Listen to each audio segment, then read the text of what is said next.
মনের মধ্যে মায়া লাগছে, কুকুরটা পানির পিপাসায় কান্না করে, দেখি একটু সহযোগিতা করা যায়নি। জাহান্নামী নারী কুকুরের পিপাসার কান্না দেখিয়া নিজের অন্তরের মধ্যে কান্নার ভাষা চলে আসছে। আল্লাহর বান্দি খুঁজতেছে কোথায় একটু পানি পাই, খুঁজতে খুঁজতে খুঁজতে খুঁজতে গিয়ে একটা পানির কূপ পেয়ে গেল। পানির কূপ পাইছে ঠিক, তবে পানি অনেক নিচে, উঠানোর পাত্র নাই, অনেক নিচে। কেমনে পানি উঠাবে, পেরেশান। আল্লাহর বান্দির অন্তরে বড় মায়া, একটা কুকুর পানির পিপাসায় কাঁদবে আর আমি মানুষ আরামে থাকবো, হতে পারে না। এর নামই মানুষ।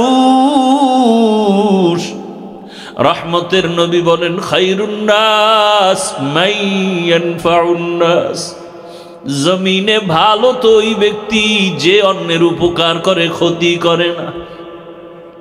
যদিও মহিলাটা জাহান্নামের আসামি। ও এলাকার মা বোনেরা, আপনাদের মর্যাদা এত বেশি আল্লাহ দান করেছেন। আপনারা নবীদের মায়ের মতো মা, সাহাবায়ে কেরামদের মায়ের মতো মা, আলেমদের মায়ের মতো মা। আজ এই মাদ্রাসার স্টেজে কত হাফেজে কোরআনের মাথায় পাগড়ি দেওয়া হলো, এদের সিনায় কোরআন জমা। খবর নিয়ে দেখেন, এদের মা বাবার মতো ঈদের আনন্দে আজ আর কেউ নাই। এরে আম্মা জান, আপনারা তো নবীদের স্ত্রীদের মতো দামি, আপনারা তো খাদিজা রাদিয়াল্লাহু আনহার মতো মা, ফাতেমা রাদিয়াল্লাহু আনহার মতোই নারী, আপনারা তো আয়েশা সিদ্দিকা রাদিয়াল্লাহু আনহার মতো নারী, আপনারা তো খাজা মুঈনুদ্দিন চিশতি আজমিরির মায়ের মতোই মা, বড় পীর আব্দুল কাদের জিলানীর মায়ের মতো মা। আরে আম্মা জান, কয়দিন এ দুনিয়ায় বাহাদুরি করবে? আল্লাহ যদি রাগ করিয়া সমুদ্রের পানিকে গরম বানায় দেয়, ভোলা জেলা পানির নিচে যাইতে 1 সেকেন্ডের সময়ও দেরি হবে না। এরে আম্মা জান, তাকায় দেখেন, ওই আল্লাহর বান্দি এত গুনাহ করেছে, এলাকার সব মানুষ জানে ওই মহিলার মতো খারাপ চরিত্রহীনা কেউ নাই, কিন্তু অন্তরে মায়া। একটা কুকুরকে কষ্ট দেওয়া যায় না চোখের সামনে।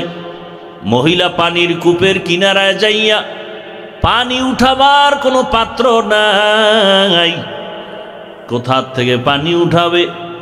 আল্লাহর বান্দি চিন্তা করে হঠাৎ বুদ্ধি আসলো, ওই নারীর পায়ে ছিল চামড়ার মোজা। মোজাটা খুলিয়া ওই মোজার মধ্যে পানি নিয়ে পান করাবে সিদ্ধান্ত নিল। আল্লাহর কুদরত, মোজাটা যখন পানির কূপে ফেলতেছে, দেখে পানি আরো নিচে, মোজা দিয়েও পানি উঠানো যায় না। এখন এটার সাথে একটা রশি বাঁধা দরকার। কোথায় পাবে এই অচেনা পথ রশি পাবে? মেয়েটা আরো পেরেশান হয়ে গেল, আমি বুঝি ভালো কাজটা করতে পারবো না, কুকুরের পিপাসা নিবারণ করতে পারবো না।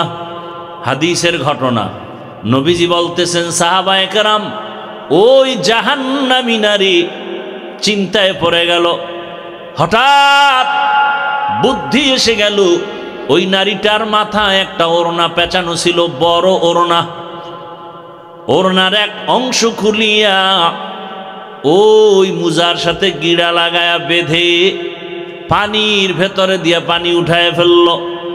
পানি উঠাইয়া দৌড়ায় গিয়া যখন কুকুরকে পান করায় দিল, কুকুর পানি পান করে ঠান্ডা কলিজায় ঘুমিয়ে গেছে। রহমতের নবী বলেন, ও সাহাবায়ে কেরাম, এই জাহান্নামী নারী কুকুরকে পানি পান করানো মাত্র হঠাৎ একটা গায়েবী আওয়াজ, অদৃশ্য থেকে একটা আওয়াজ, কে যেন বলতেছে, রে জাহান্নামী নারী, কুকুরকে পানি পান করিয়েছ, তোমার এর বরকতে জীবনের সব গুনাহগুলো ক্ষমা করে দেয়া হয়েছে। একটা কুকুরকে পানি পান করানো এটা তো ফরজ অজিব কিছুই না, বড় কোনো আমল না, কিন্তু আল্লাহর বান্দি কুকুরটাকে পানি পান করানোর কারণে হাদিসের ঘটনা আল্লাহ তাকে মাফ করে দিলেন। এজন্য নবী বলেন, ছোটখাটো আমলকে ছোট মনে করে ছাড়িয়ে দিও না, হতে পারে তোমার এই ছোট আমল নাজাতের দরজা খুলে যাবে।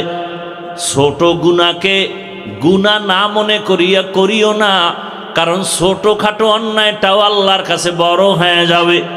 নবীজি আর একটা ঘটনা বলেন, এক আল্লাহর বান্দি জীবনভর ভালো আমল করেছে। নারী ভালো আমল, ও আম্মা জানেরা, ভালো আমল করনেওয়ালা নারীর কি হালাত? ভালো ভালো আমল করে, বিসমিল্লাহ ছাড়া কোনো কাজ করে না, ওযুর সাথে থাকে, তেলাওয়াত করে, এত ভালো ভালো আমল করে, আজান হলে নামাজে দাঁড়ায় যায়। জীবনের শেষ মুহূর্তে হঠাৎ তার বাড়ির মধ্যে একটা বিড়াল ঢুকে পড়লো। বিড়ালটা ঘরের মধ্যে আসা মাত্র খাঁচার মধ্যে বিড়ালটারে আটকায় দিয়েছে। ওই নারী নিজেও খানা দেয় না, বিড়ালটা বাহিরে গিয়া খাবে সেই সুযোগও দেয় না। এক পর্যায়ে বিড়াল ওই খাঁচার মধ্যে আটকানো অবস্থায় কান্না করে করে ধুকে ধুকে ক্ষুধার তৃষ্ণায় বিড়ালটা মরে গেল। নবীজি হাদিসে বলেন, ও সাহাবায়ে কেরাম, ওই বিড়ালটাকে এত পরিমাণ কষ্ট দেওয়ার কারণে কিছুক্ষণের মধ্যে একটা গায়বী আওয়াজ আসছে, ও আল্লাহর বান্দি, জীবনে যত নেক আমল করেছো ওই বিড়ালটাকে কষ্ট দেওয়ার কারণে সব আমল তোমার নষ্ট হয়ে গেছে। এখান থেকে জানার মতো আমাদের কিছু আছে না নাই? একটা বিড়ালের উপরে জুলুম করলে যদি অবস্থা হয়, যারা মানুষ মারে হক না দারাত দোস্তে খালকা জারেরা নিস্তে ই খসলত একে দিন দারেরা। আমার পেছনে ঘুরে, এটা যদি বুঝতে চান তা আমার সাথে ঘুরেন, দেখবেন কিভাবে টাকা আমাকে খুঁজে। আমি টাকার পেছনে ঘুরি না, আমার অন্তরেও এগুলো নেই। যে কারণে ভিন্ন ধারণাকারীরা পেছনেই আছে, আল্লাহ আমাকে পথ চলার রাস্তা ওপেন করে দিতেছে। যদি আমার মধ্যে কিছু লুকোচুরি থাকতো তাহলে ওরা আগায় যেত, আমি পিছনে পড়ে যেতাম।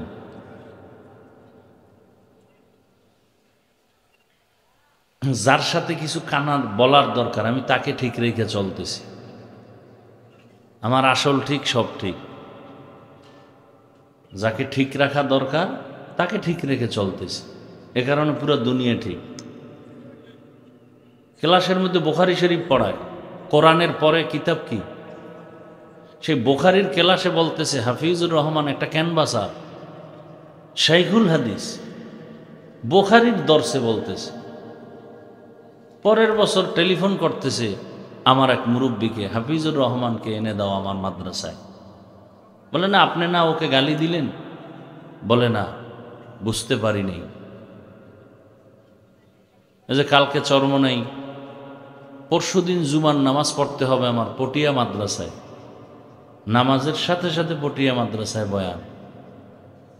কিন্তু অসুস্থ, কিভাবে কি করব, পেরেশান, কিভাবে যাব এত দূর? সম্মান কে দেন? আল্লাহ দেন। প্রত্যেকটা আপনাকেও দিছেন, আপনি ধরে রাখেন না, এই জন্য আপনি বেইজ্জতি হইতেছেন। ধরে রাখেন, আল্লাহ আপনাকে সম্মান ঠিক রাখার জন্য, চলার জন্য সম্মানের সাথে যা দরকার সব দিছেন। আপনার আরো বেশি যখন দরকার, এবার জুতার বাড়ি খা, আর কিছু বেশি নেই। আপনার এখন বেশি দরকার, তো বেশি পাবেন কই? কয় দোকানওয়ালার শাটার বন্ধ করে টাকা লও, ধনী মানুষের বাড়িতে ঢোক ডাকাতি কর। এবার জুলুম শুরু করছেন, সম্মান দূর হতে শুরু হয়ে গেছে। এখন কামাইছেন 1 বছরে 10 তালা, সম্মানের গোষ্ঠী শুদ্ধা সব ধ্বংস হয়ে জুতার বাড়ি খেয়ে এবার বিল্ডিং খালি পড়তেছে, আর আপনি জঙ্গলে ঘুরতেছেন। এর নাম লোভে পাপ, পাপে মৃত্যু। আল্লাহ হেদায়াত দান করুন। তাই মাদ্রাসাকে টিকিয়ে রাখার দায়িত্ব আমাদের। দোয়া করা উচিত, সার্বিক সহযোগিতা করা উচিত। আমি অনেক অসুস্থ, আইসা মাগরিব পরে ঘুমাইছি। যদি একটু সুস্থ হই, আপনাদের দোয়া থাকলে বয়ান হবে, করব ইনশাআল্লাহ। তো মাদ্রাসা যে কারণে আজকের এই মাহফিল, সে মাদ্রাসাকে টিকানোর জন্য কিছু কাজ করা উচিত না? উচিত না? তাহলে আমি এখনই আপনাদের সামনে বেশির থেকে বেশি আর 5 মিনিট সময় ব্যয় করব, এবং বয়ান আমি চেষ্টা করব আপনাদের ধৈর্যের উপরে। আমি উঠা বসা করলে আর বয়ান করতে পারি না, শেষ আমার যে একটা মানসিক বয়ান করার আগ্রহ, এটা নষ্ট হয়ে যায়। এখন আপনারা যদি উঠে যান, তা আমি বুঝতেছি আপনারা আমার বয়ান পছন্দ করেন না, তো দোয়া করে রেস্টে যাওয়া ভালো।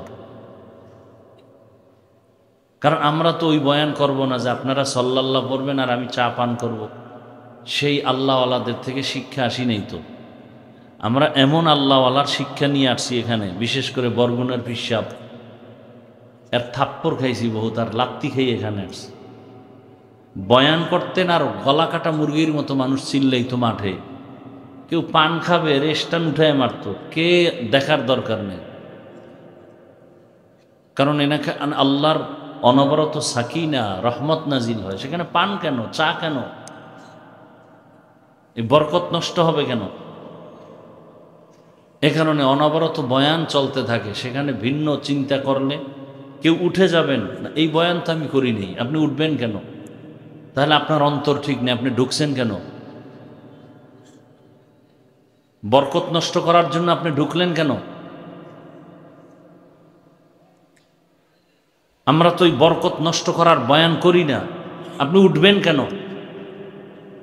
মানুষের চোখে পানি, আর আপনার কোনো খবর নেই, আপনি মোবাইল নিয়ে ব্যস্ত, তা আপনি আসছেন কেন? বসছেন কেন এখানে? নিজেরও ক্ষতি করবেন, অন্যেরও ক্ষতি করবেন, এমন পোড়া কপাল হলেন কেন?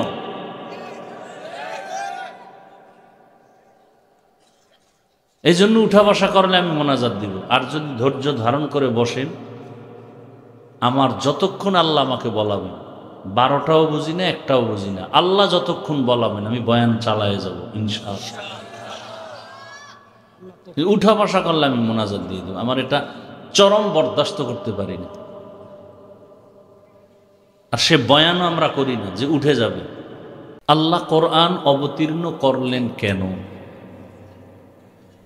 এই কেনর জবাবটা আমরা শুনব, এবং খুব খেয়াল করব। পৃথিবীতে আল্লাহ মানুষকে সৃষ্টি করার আগেই মানুষকে সৃষ্টির শ্রেষ্ঠ মর্যাদা দিবেন এ সিদ্ধান্ত নিয়েছেন। কে নিয়েছেন? সৃষ্টির শ্রেষ্ঠ মর্যাদার সিদ্ধান্ত নিয়া এরপরে মানুষ সৃষ্টি করেছেন। মানুষ সৃষ্টি করে দুনিয়াতে পাঠান নাই। দুনিয়া নামক গ্রহে আল্লাহ পাক প্রথমে জিন পাঠাইছেন। পৃথিবী নামক গ্রহটা আল্লাহ সৃষ্টি করে প্রথমে একটা ঘর নির্মাণ করেছেন, বাইতুল্লাহ। কি ঘর? ইন্না আউওয়ালা বাইতিন উযিআ লিন-নাসি লাল্লাযী বিবাক্কাতা মুবারাকান ওয়া হুদা মুবারাকান ওয়া হুদাল লিল আলামিন।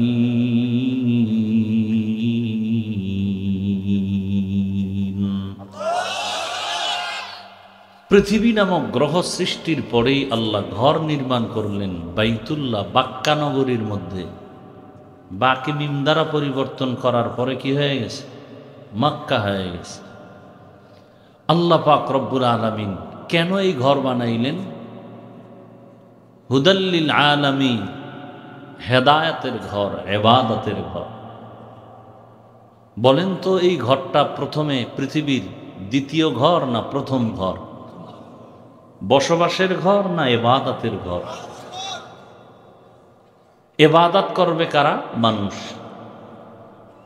তো মানুষ দুনিয়াতে আসবেন সৃষ্টির শ্রেষ্ঠ, এদের বসবাসের ঘর না করে আল্লাহ ইবাদতের ঘর আগে করলেন কেন? মুফাসসিরিনে কেরাম বলেন, দুনিয়া মানুষের জন্য থাকার জায়গা না, বসবাসের জায়গা না। হুব্বুদ দুনিয়া রাসু কুল্লি খাতিআহ, দুনিয়ার মোহাব্বত, মায়া, লোভ, এগুলো সব ধ্বংসের কারণ।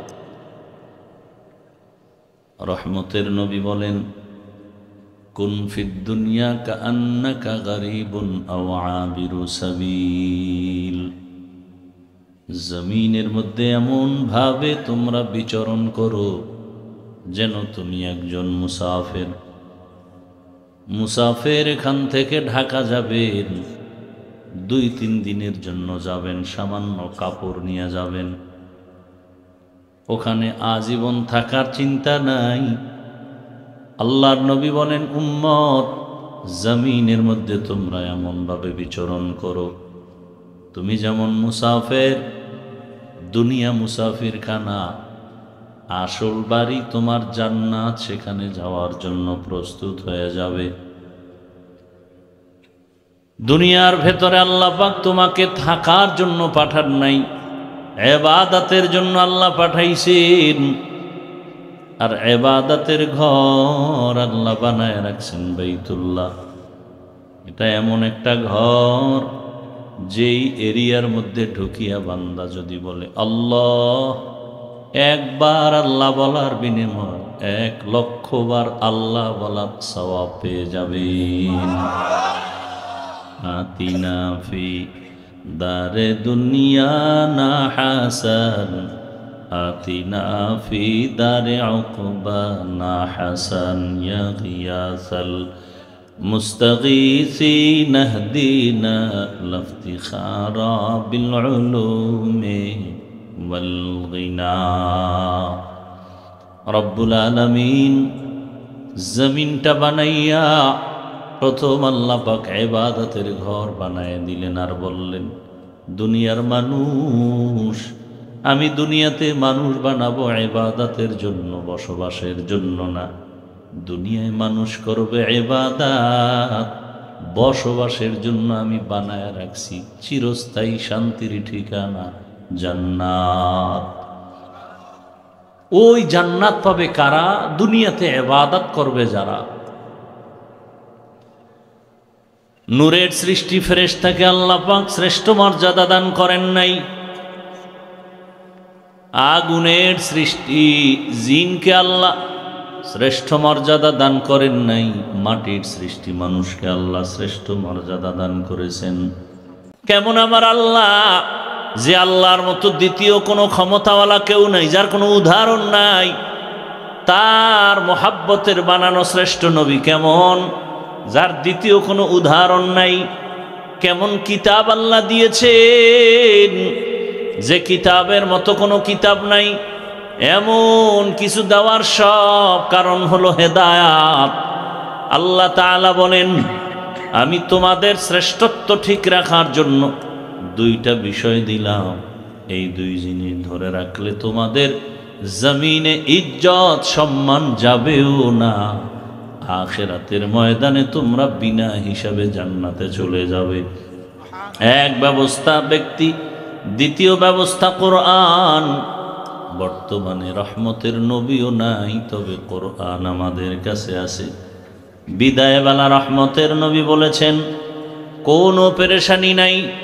ক্বালা রাসূলুল্লাহ সাল্লাল্লাহু আলাইহি ওয়া আলিহি ওয়াসাল্লাম, তারাকতু ফীকুম আমরাইন লান তাদিল্লু মা তামাসসাকতুম বিহিমা কিতাবাল্লাহি ওয়া সুন্নাত রাসূলি।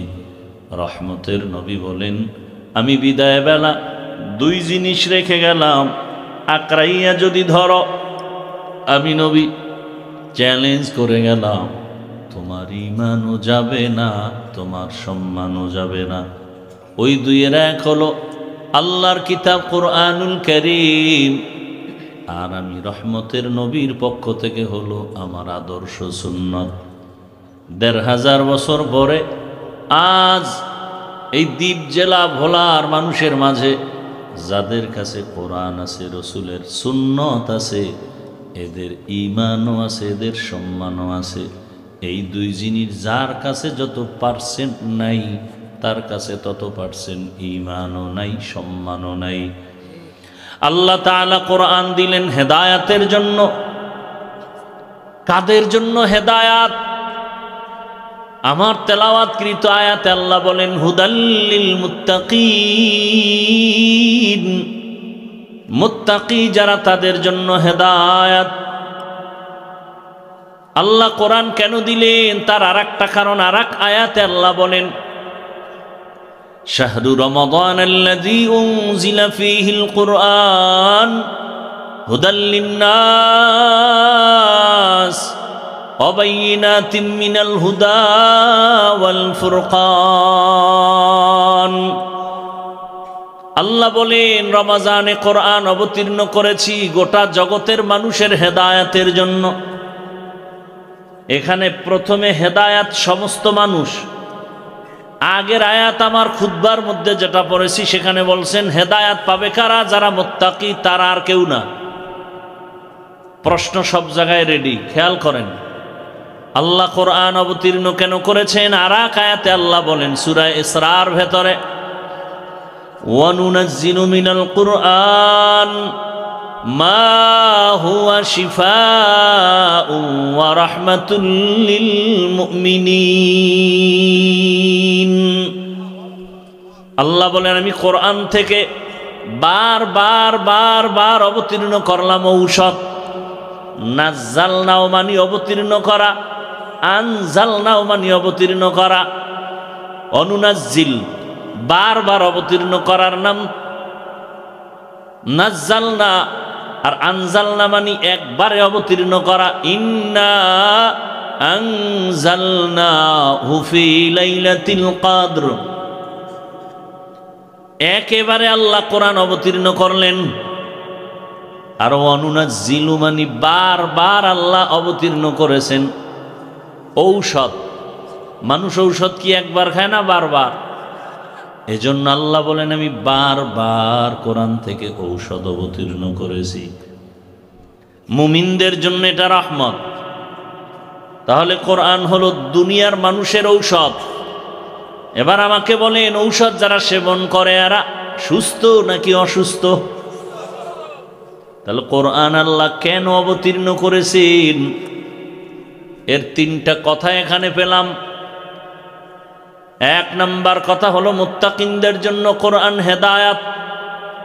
দ্বিতীয় কথা গোটা দুনিয়ার মানুষের জন্য কোরআন হেদায়াত। তৃতীয় কথা গোটা দুনিয়ার মানুষের জন্য কোরআন ঔষধ। ঔষধ সেবন করে যারা অসুস্থ, দুনিয়ার মানুষ কি অসুস্থ বলে? হ্যাঁ। কেন বলে? এরা আল্লাহ চিনে না, নবী চিনে না, কোরআন বুঝে না, ঈমান নাই। ঔষধের নাম কি বলেন না কেন? কোরআন এমন একটা ঔষধ, শরীরের জন্য ঔষধ, রুহের জন্য ঔষধ।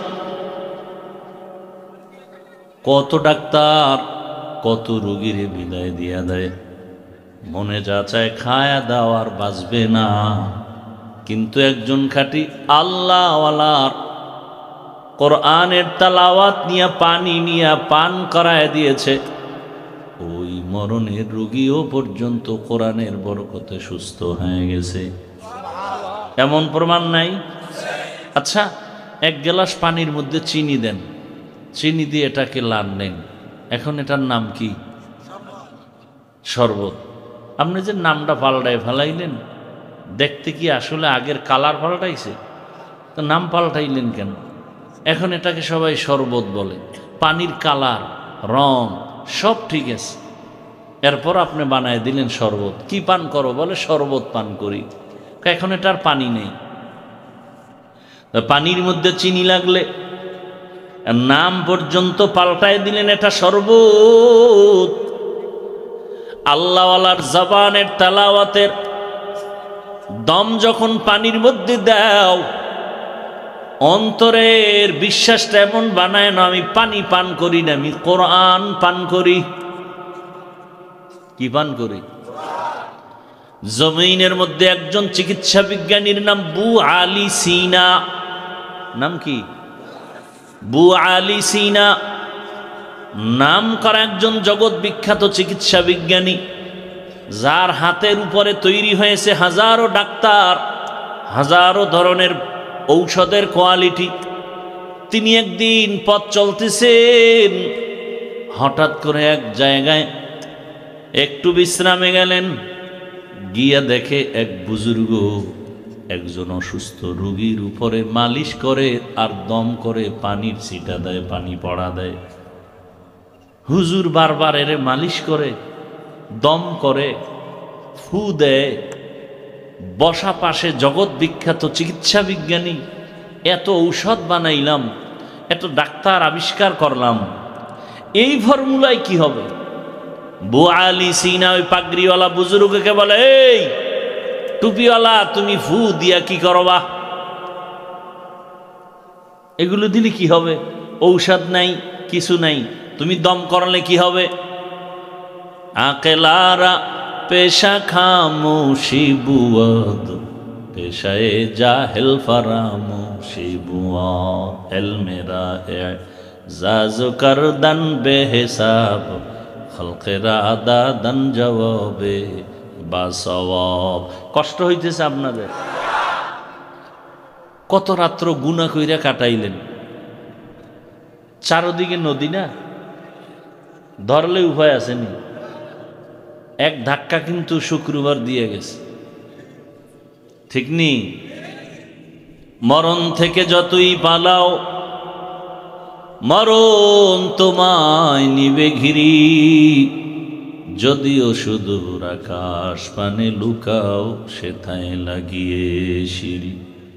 নদী পথে নৌকা চালাও ও মাঝি ভাই, বেলা ডুবার আগে আমি ওপার উঠতে চাই, ডুবে গেলে বেলা রে আর উঠে না, ভেঙ্গে গেলে মেলা রে আর জমে না। কোথায় গেল বীর বাহাদুরেরা? কই নমরুদ, কই সাদ্দাত, কই ফেরাউন? জমিনটা ধ্বংস করতে এক সেকেন্ডের সময় লাগবে না। ঘুমের মধ্যে থাকবা, ঘুমের মধ্যেই দেখবা পানির 10 হাত নিচে চলে গেছো। কয়েক বছরও বলা যায় না।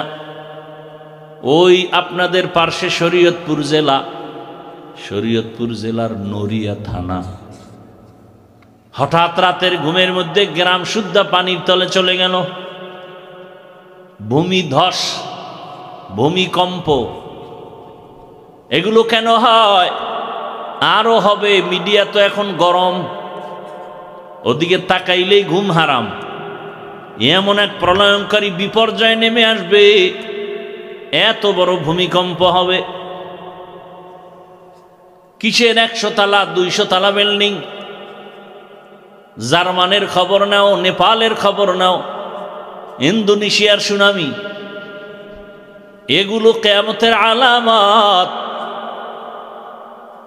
মানুষ যখন গুনাহ করবে, গুনাহকে গুনাহও মনে করবে না, প্রতিযোগিতা দিয়ে গুনাহ করবে, নাচ গান করবে পাল্লা দিয়া, যাত্রার পালা, জুয়ার আড্ডা, তাসের আড্ডা, ক্যারামবোর্ড, লুড্ডু, কিছু এগুলো গুনাহ মনে করে কেউ? ক্যারামবোর্ড খেলে গুনাহ মনে করে, লুড্ডু খেলে গুনাহ মনে করে। এরপরে আরো মারাত্মক জেনা। মায়ও দেখতেছে, বাবায়া দেখতেছে, আমার মেয়েটার সাথে একটা ছেলে কথা বলে, বাধা দেয় না, কারণ এটিও তো ওই রাস্তার ফকির। কারণ বাপ ভালো হলে মা ভালো হবে, গাছ ভালো হলে ফল ভালো হবে। জানে মা বাবা বাধা দেয় না, কারণ তারা ওই পথের পথিক। জেনা ব্যভিচার চলে ঘরে ঘরে, বড় কঠিন হালাত। স্বামীও জেনার রাস্তায় দৌড়ায়, স্ত্রী আর এক রাস্তায় দৌড়ায়। এক আল্লাহর বান্দা বাজারে গেছেন, বাজার থেকে আইসা ঘরের মধ্যে এসে ঘরে ঢুকে দেখে তার বিবি কান্না করে, হাউমাউ করে কান্না করে, গড়াগড়ি খায়।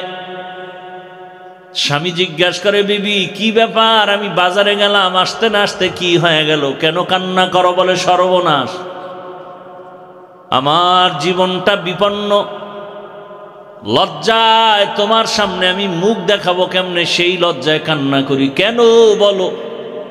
বলে, আমার ঘরে যেই সন্তানটারে ছোটবেলা থেকে লোকমা দিয়া খানা খাওয়ায় খাওয়ায় বড় বানাইলাম, ওই সন্তান এত বড় হয়ে গেল, আস্তে করে বড় বানায় জামা কাপড় সব দিলাম, থাকার জায়গা দিলাম। আজকে ওই সন্তান আমার উপরে চড়াও হয়ে গেছে, যৌবনের প্রভাব বিস্তার করেছে, আমার হাতটা ধরে টান দিছে, আমি আর বরদাস্ত করতে পারি নাই। এক পর্যায়ে আমি ওই কাজের সন্তান, ওর সাথে আমি অপকর্মে লিপ্ত হয়ে গেলাম। স্ত্রীর এ কথা শুনিয়া স্বামী বেচারাও কান্না করে। স্ত্রী বলে, তুমি কেন কাঁদো? বলে, আমার কান্নার খবর, আমি বাজারে গেলাম, মাল কিনবো, পাশে স্বর্ণের দোকান, এলাকার এক সুন্দরী রূপসী নারী আসছে অলংকার কেনার জন্য। অলংকার কিনিয়া আমি একটু তাকায়া দেখলাম, ওই মেয়েটা ডাক দিয়ে কয়, আমার অলংকারটা আমি পড়তে পারি না, তুমি আমার কানের মধ্যে একটু লাগায়া দাও। যখন আমি লাগায়া দিতে গেছি, ওর শরীরে আমার স্পর্শ হওয়া মাত্র যৌবনের জোয়ার এসে গেছে। ওই মহিলাও আমার হাত ধরে ফেলেছে। এক পর্যায়ে আমিও গুনার মধ্যে লিপ্ত হয়ে গেছি। আল্লাহ তাআলার রসুল বলেন, ও নারীরা, পুরুষেরা নিজেরে পবিত্র রাখো, তো তোমার স্ত্রীও পবিত্র থাকবে। মা বাবাকে বলে, এই মা বাবা পবিত্র থাক, সন্তান পবিত্র থাকবে। আল খাবিসাতু লিল খাবিসিন, তুমি যদি অপবিত্র হও, তোমার স্ত্রী অপবিত্র হয়ে যাবে। এই যুবক, ও আল্লাহর বান্দা, তুমি কতটা পাপ করেছো, তোমার স্ত্রীর কি হালাত? বলে, তা বলতে পারি না। বলে, তুমি যতটা লাইনে পাপ করো, তোমার স্ত্রী ওই লাইনে পাপ করে। আব্বা আম্মা আপনার সন্তান কেমন করে বলতে পারি না। আপনার চরিত্র যেমন, আপনার সন্তানের চরিত্রটাও হবে। হই এক বাবা বাসায় বসে আছে, ছেলে বাজার থেকে আইসা বাবার সাথে তর্ক লাগায়া এমন জিদ উঠে গেছে, বাবার পায়ে রশি লাগায়া টানা শুরু করছে, তোমারে আর বাড়ি রাখা যাবে না। সন্তান বাবার পায়ে রশি লাগায় টানিয়া টানিয়া যখন রাস্তার বাহিরে ফেলে দেয়, টানতে টানতে একটা জায়গায় যাওয়ার পর বাপ বলে, আর টানিস না। কেন? আর বেশি নিস না, সীমা লঙ্ঘন হয়ে যাবে। তার মানে, তুই যে এই পর্যন্ত আমারে টেনে নিয়ে আসছো, আমিও আমার বাবারে এই পর্যন্ত টেনে নিয়ে আসছিলাম, আমি এই পর্যন্ত নিয়ে আসছি, আর নিস না। এই সন্তানের মা বাপ, যদি চাও সন্তান ভালো হবে, তো তুমি ভালো হও। খবরদার, রহমতের নবী বলেন, ইফু, ও দুনিয়ার মা বাবা ও স্বামী, নিজের পবিত্রতা অর্জন করাও, তোমার স্ত্রী পবিত্র থাকবে। মা বাবা, তুমি পবিত্রতার জায়গায় থাকো, তোমার সন্তান পবিত্র হালাতে থাকবে। ওই বু আলী সিনা মনে আছে না? ডাক দিয়া কয়, বুজুর্গ, এত চিকিৎসা এত চেক আপ করি, রোগ ধরা যায় না, আর তুমি তেল ভরা দিয়া মালিশ করে ফু দিয়া কি করবা? হুজুর কথা বলে না, বলে না, বলে না, বলে না। যদি বলে, কলিজা পর্যন্ত ছিদ্র হয়ে যায়। হুজুরেরা কথা বলে না, বলে না, বললে সব বেঈমান আর নাস্তিকের চান্দি গরম হয়ে যায়।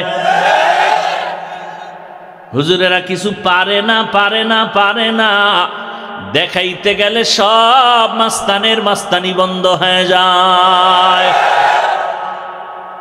আমরা তো জানতাম না হুজুরেরা এত পারে, আমরা তো বুঝতাম না হুজুরেরা এত কিছু জানে। তুমি মনে করো বুদ্ধিজীবী, অথচ পৃথিবীর শ্রেষ্ঠ কিতাব বুদ্ধির কোরআন, আর এই কোরআন যার কাছে আছে সে হলো বুদ্ধিজীবী। বু আলী সিনা বলে, বুজুর্গ তুমি এই ফু দিয়া কি লাভ হবে? হুজুর কথা বলে না ও বক বক করতেই আছে। এইবার হুজুর আর কত শুনবে, ফট করে বলে, তুমি গাধা, বুঝবা না।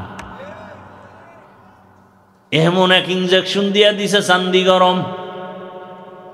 আমি এত বড় চিকিৎসা বিজ্ঞানী, বু আলী সিনা আমার নামে এতটা স্লোগান, আমারে গাধা বললেন। হুজুর ওই বইলে আর কথা নেই। হুজুর আবার মালিশ শুরু করছে, ঝাড়ফুঁক দিতেছে। বু আলী সিনা মেজাজ গরম, অকথ্য ভাষায় হুজুরের ধুইতেছে। এত বড় হুজুর, আপনি কেন এত বাজে কথা বললেন? আপনার উপরে কোনো বিশ্বাস নাই,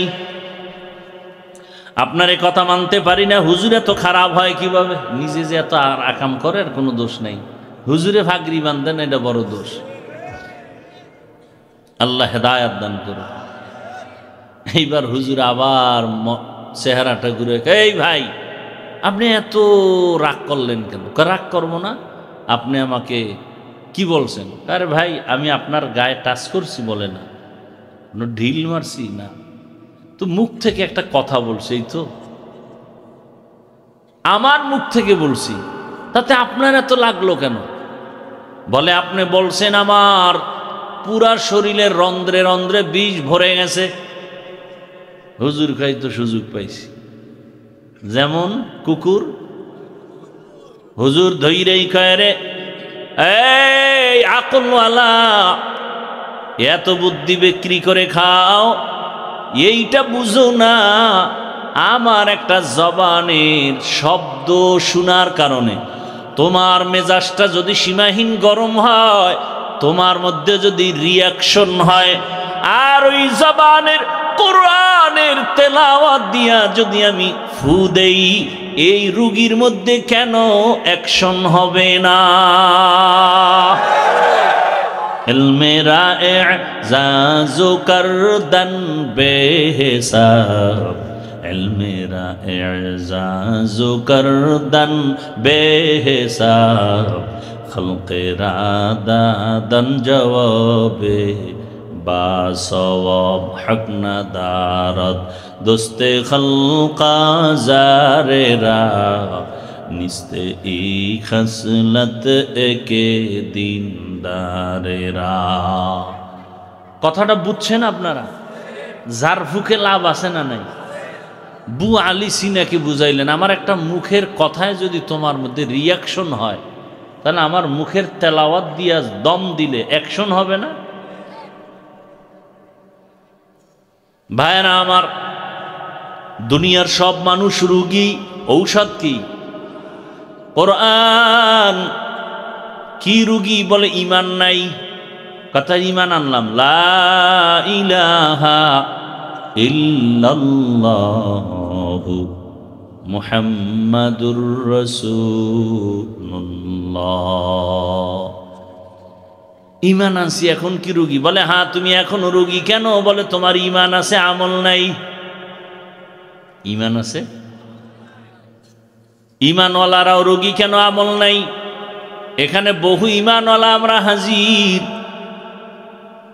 নামাজ ঠিক মতো পড়ি না, পর্দা করি না, হালাল খাই না, আছে না নাই? কিন্তু হুজুর গো ভুল ধরতে মোটেও ভুল করি না। লেখতে না জানলেও মুছবার জম, লেখতে না জানলেও মুছতে পারে। হুজুরদের ভুল ধরতে পারি। নামাজ যার নাই, নবী বলেন তার মধ্যে ঈমান নাই। মুমিন আর বেঈমানের মাঝখানে প্রাচীর হলো নামাজ।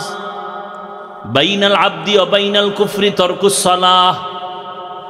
আস-সালাতু ইমাদুদ্দিন ফামান আকামাহা আকামাদ্দিন আউয়ালু মা ইউহাসাবু বিহিল আবদু ইয়াউমাল কিয়ামাতিস সালাহ।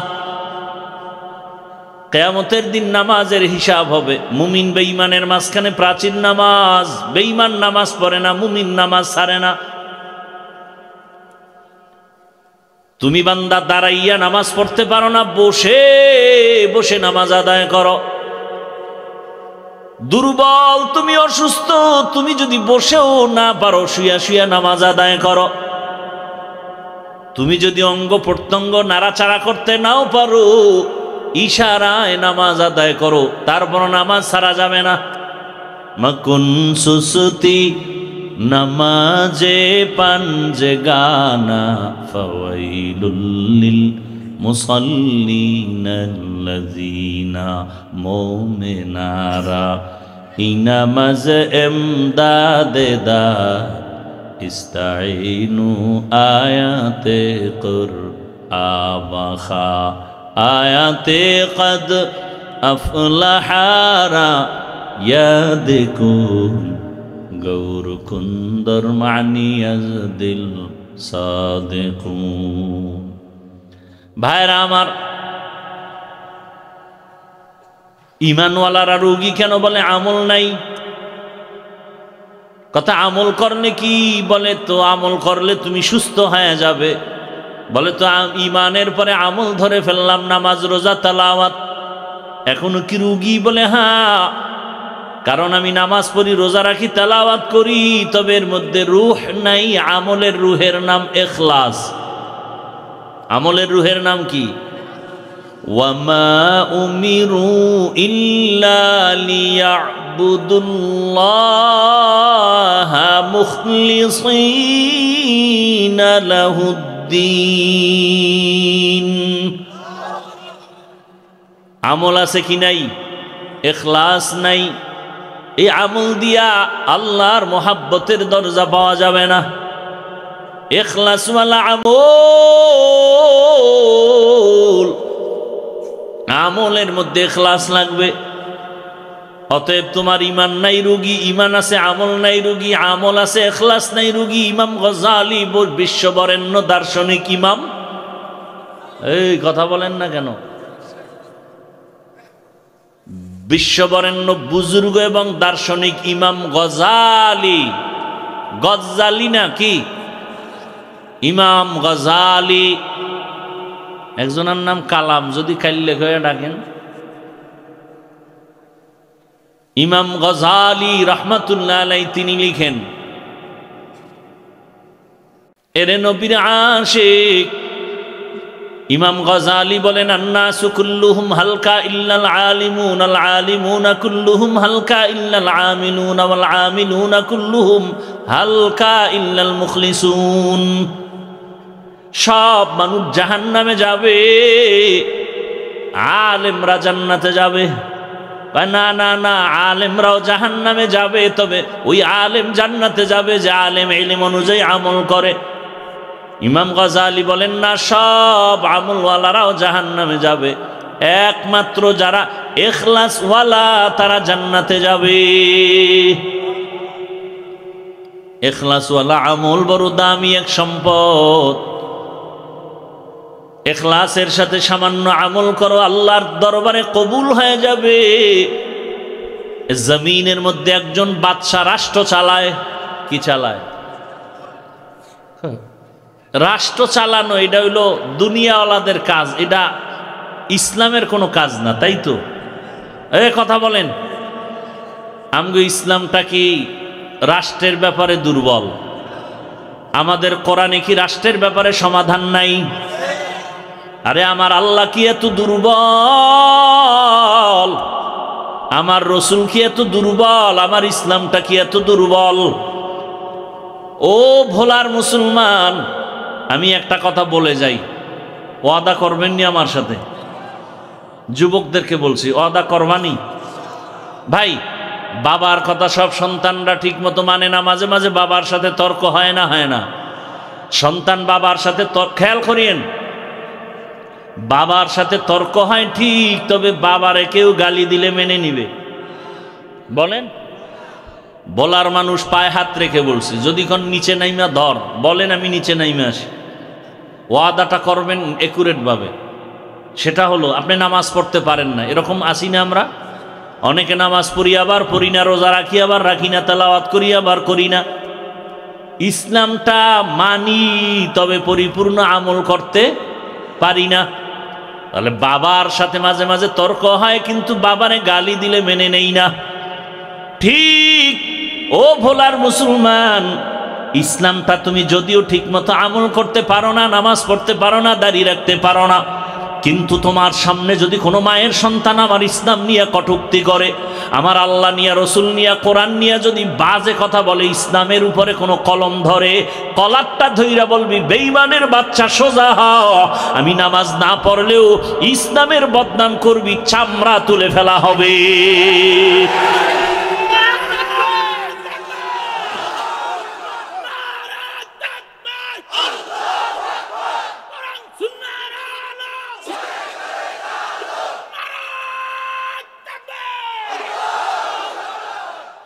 আমার কথাটা বুঝছেননি? আপনি নামাজ পড়েন না, ঠিক আছে, আপনি রোজা রাখতে পারেন না, কিন্তু ইসলাম তো আপনার আমার, এটা সম্মান করেননি। অতএব আপনি নামাজ পড়তে না পারলেও অন্তত ইসলামের বদনাম কেউ করবে, এটা সহ্য করে নিবেন। আপনার সামনে যদি বলে ইসলামের রাজনীতি নাই, এ কথাটা কি কোরআনের পক্ষের না বিপক্ষে? সুলাইমান নবী গোটা দুনিয়া চালান নাই? ইউসুফ নবী মিশরের অর্থমন্ত্রী ছিলেন না? আপনি রাজনীতি করেন না, আপনার সাথে কোনো ঝগড়া, বিরোধিতা করলে ছাড় নাই, সুযোগ পেলেই জুতার বাড়ি। আপনি নামাজ পড়েন না, কোনো ঝগড়া, কিন্তু নামাজের বিরুদ্ধে কথা বললেই ফিডা। আপনি দাড়ি রাখেন না, কোনো ঝগড়া, কিন্তু দাড়ির বিরুদ্ধে কথা বললে আর ছাড় নাই। ব্যবধানটা বুঝছেন তো?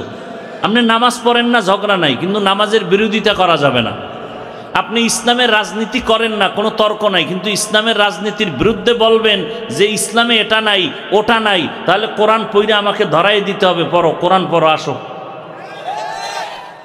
সালামটা দিতে পারে না, কোরআন পড়ো। সালাম দেয় সামাইকুম, মানে তোর গোষ্ঠী শুদ্ধ ঠাটা ভরুক, হে আবার ঘুরাই খাও আলাইকুম, তোর উপরে আগে ভরুক। আল্লাহ হেদায়াত দান করেন। নিমক হারাম বলে, ধর্মের রাজনীতির মধ্যে ধর্মকে টানবেন না, রাজনীতির মধ্যে ধর্মকে টানবেন না। তোমাকে বলল কে যে ইসলাম আর রাজনীতি আলাদা? আমাদের ইসলাম আর রাজনীতি তো আলাদা না। পৃথিবীতে যত নীতি আছে আমাকে সব কিছু ইসলামের সাথে লাগানো। অর্থনীতি ইসলামী অর্থনীতি, পৃথিবীর শ্রেষ্ঠ অর্থনীতি ইসলামী অর্থনীতি, পৃথিবীর শ্রেষ্ঠ সমাজনীতি ইসলামী সমাজনীতি, পৃথিবীর শ্রেষ্ঠ নীতি ইসলামী রাজনীতি।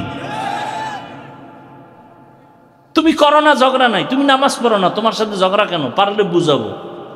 বিরোধিতা করবা এই সুযোগ দেওয়া যাবে না। নামাজ পড়ো না, ঠিক আছে, পারলে বুঝাবো, চা খাওয়াবো, বুকে লাগাবো, হাসি দিব।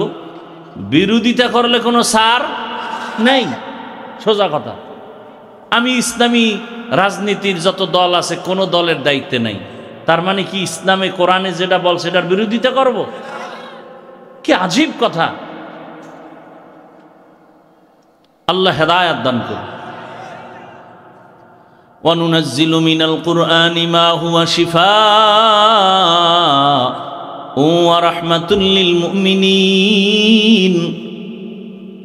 বলতেছিলাম, রাষ্ট্র পরিচালনা করেন একজন আল্লাহর গোলাম, নাম সবাই অনেকে শুনছেন, নাম হলো সুলতান মাহমুদ গজনবী রহমাতুল্লাহি আলাইহি।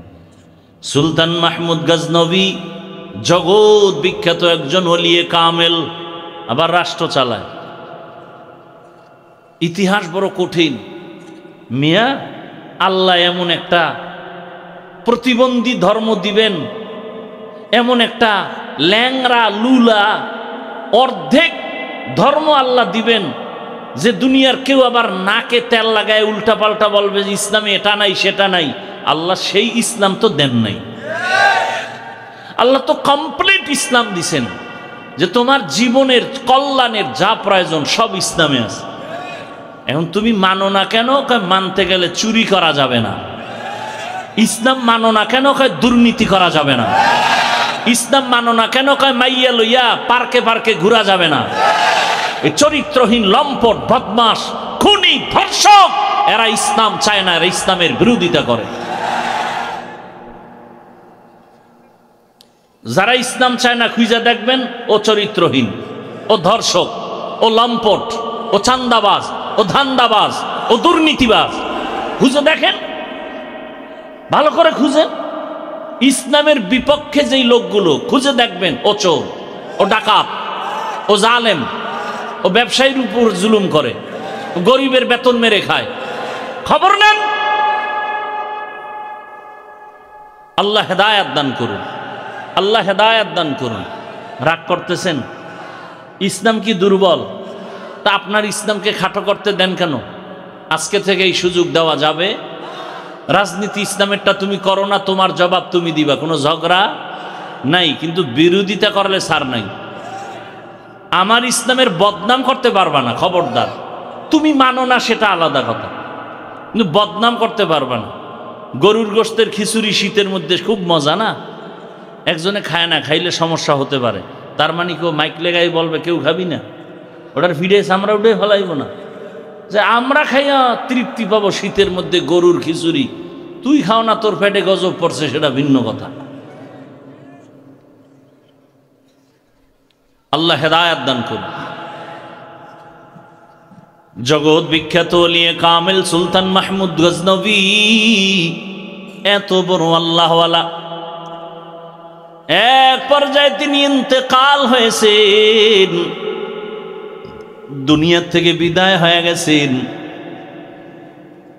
বিদায়ের পরে বহুদিন চলে গেল তার কবর জীবন। হঠাৎ একদিন তার আপন বন্ধু ঘুমের ঘরে স্বপ্ন দেখে। দেখিয়া জিজ্ঞাসা করলেন, ও সুলতান মাহমুদ,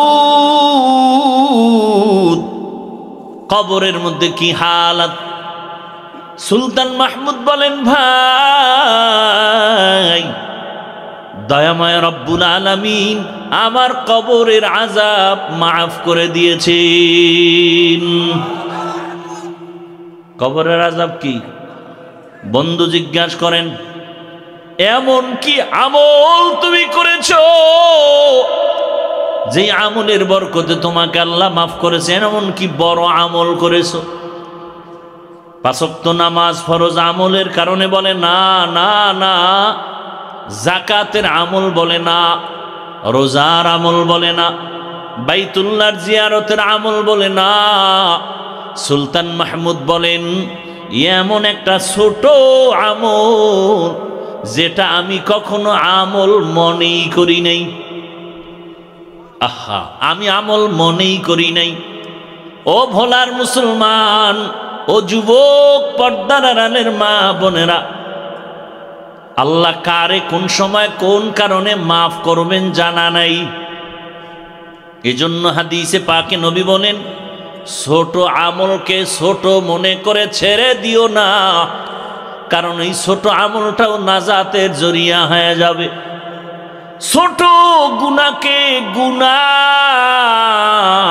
মনে না করে করিও না, কারণ ছোটখাটো গুনার কারণে আমার আল্লাহ যদি বেজার হয়, জীবনটা নষ্ট হয়ে যাবে। হাদিসে পাকের 2টা ঘটনা আমি সব মাহফিলেই প্রায় বলি, আজও কি বলবো? ধৈর্য হবে? কষ্ট হয় আপনার না আমার? আপনারা আরামে বয়ে বয়ে বাদাম খাইতেছেন না? আর একটু কষ্ট সহ্য করবেন, আল্লাহ কবুল করেন। আল্লাহর এক বান্দি, জগৎ বিখ্যাত গুনাহগার, এমন কোন গুনাহ নাই করে নাই। রাস্তা দিয়ে হাঁটতেছে, হঠাৎ একদিন তাকায় দেখে রাস্তার পাশে একটা কুকুর পানির পিপাসায় ছটফট করে কান্না করে। মনের মধ্যে মায়া লাগছে, কুকুরটা পানির পিপাসায় কান্না করে, দেখি একটু সহযোগিতা করা যায়নি। জাহান্নামী নারী কুকুরের পিপাসার কান্না দেখিয়া নিজের অন্তরের মধ্যে কান্নার ভাষা চলে আসছে। আল্লাহর বান্দি খুঁজতেছে কোথায় একটু পানি পাই। খুঁজতে খুঁজতে খুঁজতে খুঁজতে গিয়ে একটা পানির কূপ পেয়ে গেল। পানির কূপ পাইছে ঠিক, তবে পানি অনেক নিচে, উঠানোর পাত্র নাই, অনেক নিচে। কেমনে পানি উঠাবে? পেরেশান। আল্লাহর বান্দির অন্তরে বড় মায়া। একটা কুকুর পানির পিপাসায় কাঁদবে, আর আমি মানুষ আরামে থাকবো, হতে পারে না। এর নামই মানুষ। রহমতের নবী বলেন, খায়রুন নাস মান ইয়ানফাউন নাস। জমিনে ভালো তো ওই ব্যক্তি যে অন্যের উপকার করে, ক্ষতি করে না। যদিও মহিলাটা জাহান্নামের আসামি। ও এলাকার মা বোনেরা, আপনাদের মর্যাদা এত বেশি আল্লাহ দান করেছেন। আপনারা নবীদের মায়ের মতো মা, সাহাবায়ে কেরামদের মায়ের মতো মা, আলেমদের মায়ের মতো মা। আজ এই মাদ্রাসার স্টেজে কত হাফেজে কোরআনের মাথায় পাগড়ি দেওয়া হলো, এদের সিনায় কোরআন জমা। খবর নিয়ে দেখেন, এদের মা বাবার মতো ঈদের আনন্দে আজ আর কেউ নাই। এরে আম্মা জান, আপনারা তো নবীদের স্ত্রীদের মতো দামি। আপনারা তো খাদিজা রাদিয়াল্লাহু আনহার মতো মা, ফাতেমা রাদিয়াল্লাহু আনহার মতোই নারী। আপনারা তো আয়েশা সিদ্দিকা রাদিয়াল্লাহু আনহার মতো নারী। আপনারা তো খাজা মুঈনুদ্দিন চিশতি আজমিরির মায়ের মতোই মা, বড় পীর আব্দুল কাদের জিলানীর মায়ের মতো মা। আরে আম্মা জান, কয়দিন এ দুনিয়ায় বাহাদুরি করবে? আল্লাহ যদি রাগ করিয়া সমুদ্রের পানিকে গরম বানায় দেয়, ভোলা জেলা পানির নিচে যাইতে 1 সেকেন্ডের সময়ও দেরি হবে না। এরে আম্মা জান, তাকায় দেখেন, ওই আল্লাহর বান্দি এত গুনাহ করেছে। এলাকার সব মানুষ জানে ওই মহিলার মতো খারাপ চরিত্রহীনা কেউ নাই, কিন্তু অন্তরে মায়া। একটা কুকুরকে কষ্ট দেওয়া যায় না চোখের সামনে। মহিলা পানির কূপের কিনারায় যাইয়া পানি উঠাবার কোনো পাত্র নাই, কোথা থেকে পানি উঠাবে? আল্লাহর বান্দি চিন্তা করে হঠাৎ বুদ্ধি আসলো, ওই নারীর পায়ে ছিল চামড়ার মোজা। মোজাটা খুলিয়া ওই মোজার মধ্যে পানি নিয়ে পান করাবে সিদ্ধান্ত নিল। আল্লাহর কুদরত, মোজাটা যখন পানির কূপে ফেলতেছে, দেখে পানি আরো নিচে, মোজা দিয়েও পানি উঠানো যায় না।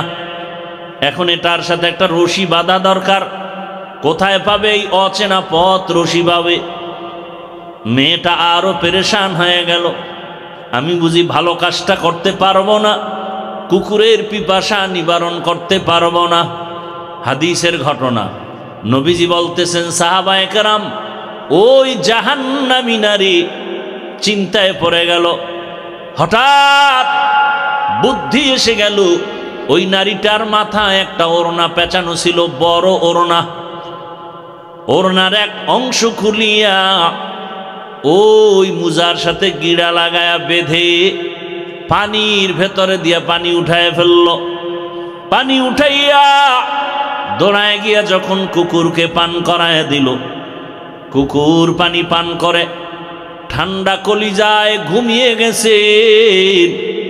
রহমতের নবী বলেন, ও সাহাবায়ে কেরাম, এই জাহান্নামী নারী কুকুরকে পানি পান করানো মাত্র হঠাৎ একটা গায়েবী আওয়াজ, অদৃশ্য থেকে একটা আওয়াজ,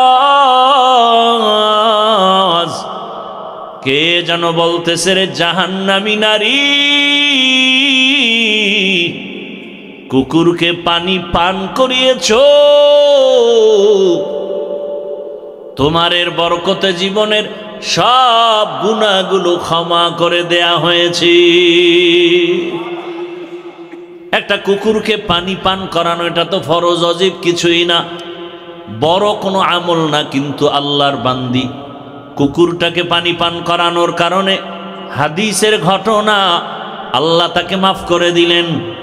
এজন্য নবী বলেন, ছোটখাটো আমলকে ছোট মনে করে ছাড়িয়ে দিও না। হতে পারে তোমার এই ছোট আমল নাজাতের দরজা খুলে যাবে। ছোট গুনাহকে গুনাহ না মনে করিও না, কারণ ছোটখাটো অন্যায়টাও আল্লাহর কাছে বড় হয়ে যাবে। নবীজি আর একটা ঘটনা বলেন, এক আল্লাহর বান্দি জীবনভর ভালো আমল করেছে। নারী ভালো আমল, ও আম্মা জানেরা, ভালো আমল করনেওয়ালা নারীর কি হালাত?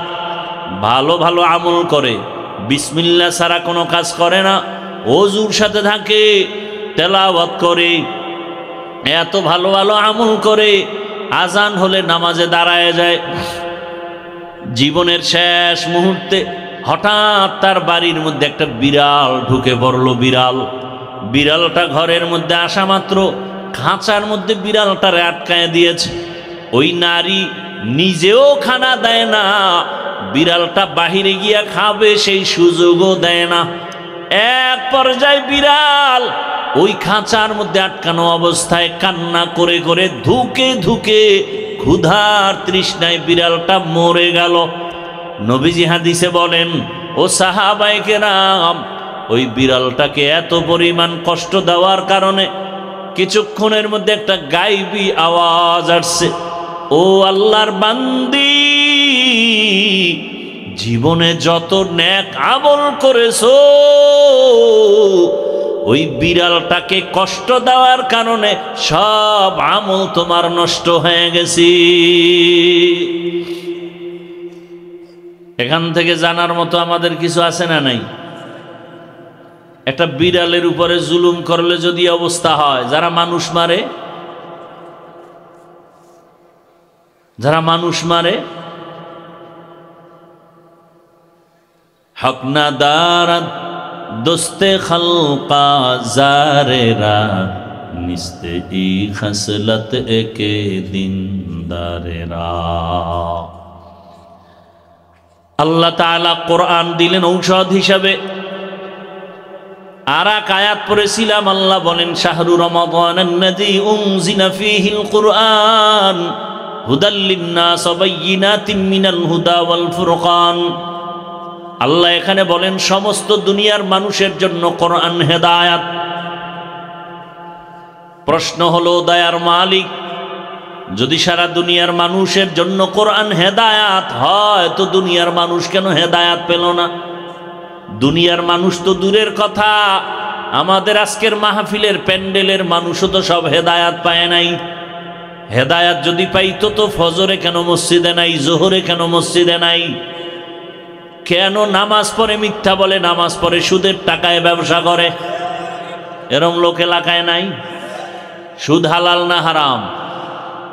ও আল্লাহ, আপনার ওয়াদা, কোরআন দিছেন দুনিয়ার সব মানুষের হেদায়াতের জন্য, দুনিয়ার সব মানুষ কেন হেদায়াত পায় না?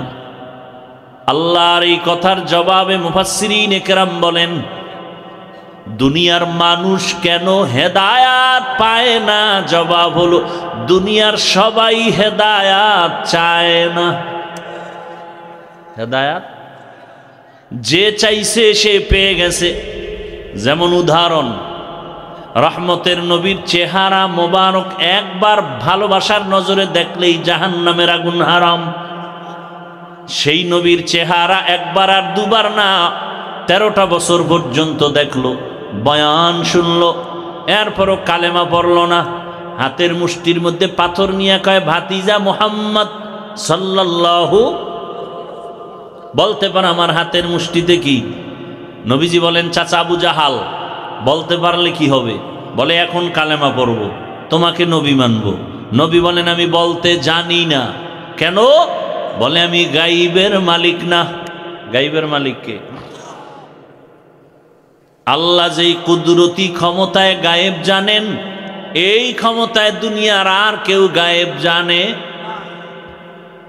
গাইবের মালিক একমাত্র।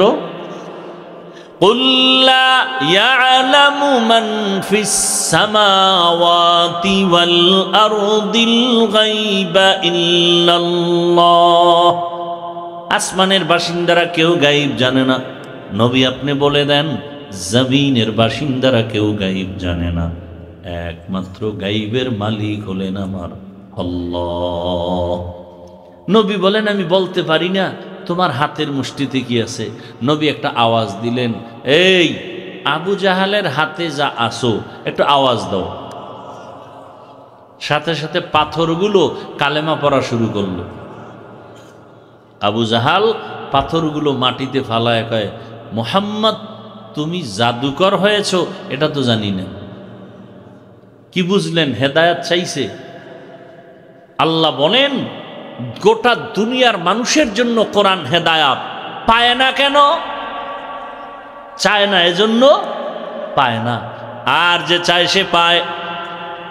27 বছরের যুবক তরবারি নিয়ে দৌড়ায় আমার নবীকে জবাই করবে। হঠাৎ রহমতের নবীর চেহারা দেখা মাত্র দিলটা নরম হয়ে গেল।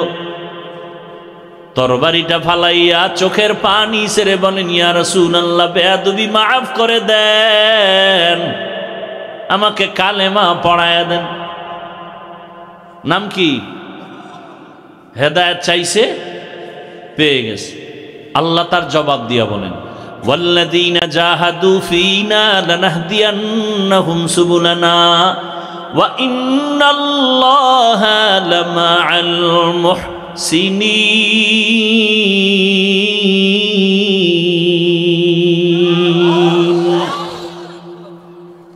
যারা চেষ্টা করবে আল্লাহকে পাওয়ার জন্য আল্লাহ তাদেরকে রাস্তা খুলে দিবেন, যাতে করে আল্লাহকে পেয়ে যায়। বহু রাস্তা খুলবেন। ওমরে ফারুক নবীকে জবাই করতে যায়, আল্লাহ তাকে এমন ভাবে কবুল করেছেন, এই ওমরের নাম শুনলে এখনো যেন কেমন দিলের মধ্যে ভয়। ওমর যেই পথে চলে শয়তান ওই পথে চলতে বড় ভয় পায়।